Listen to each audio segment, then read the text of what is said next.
नमस्कार दोस्तों, मैं अनुराग तिवारी।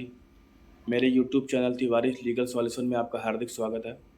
दोस्तों, आज का जो मेरा विषय है वो बहुत ही अहम है, बहुत ही आवश्यक है आपको जानने के लिए। दोस्तों, आपको याद होगा कि जब हम किसी को कोई संपत्ति हस्तांतरित करते हैं, रजिस्ट्री करते हैं, तो उस पे पूरे संपत्ति के मूल्य का कुछ परसेंट स्टाम्प ड्यूटी पे करते थे। जैसे मान लीजिए 50 लाख की प्रॉपर्टी है, तो उसका अगर हम 6% स्टाम्प पे कर रहे हैं या 5% स्टाम्प पे कर रहे हैं, तो बहुत सारे पैसों का स्टाम्प खरीदना पड़ता था, बहुत सारे पैसों का स्टाम्प।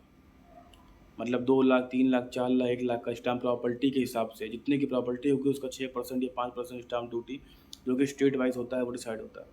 तो कहने का मतलब ये है कि स्टाम्प ड्यूटी हमेशा बढ़ चढ़ के लगती थी।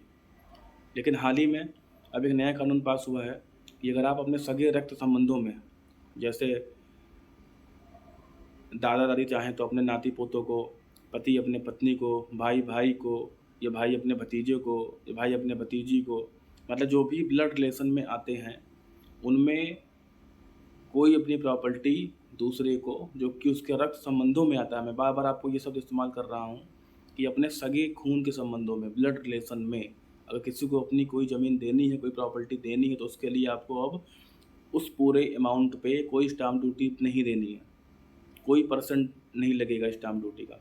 जैसे अगर आपके पास 1 करोड़ की प्रॉपर्टी है, आप अपने किसी रक्त संबंधों में भाई को, भतीजे को, बहू को, बेटी को, किसी को भी देना चाह रहे हैं, तो उसके लिए अब पहले की तरह उस प्रॉपर्टी का 6% या 5% नहीं लगता है।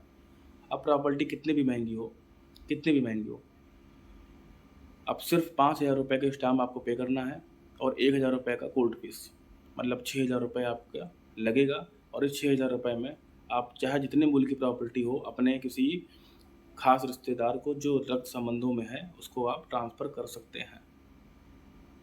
नमस्कार, जय हिंद।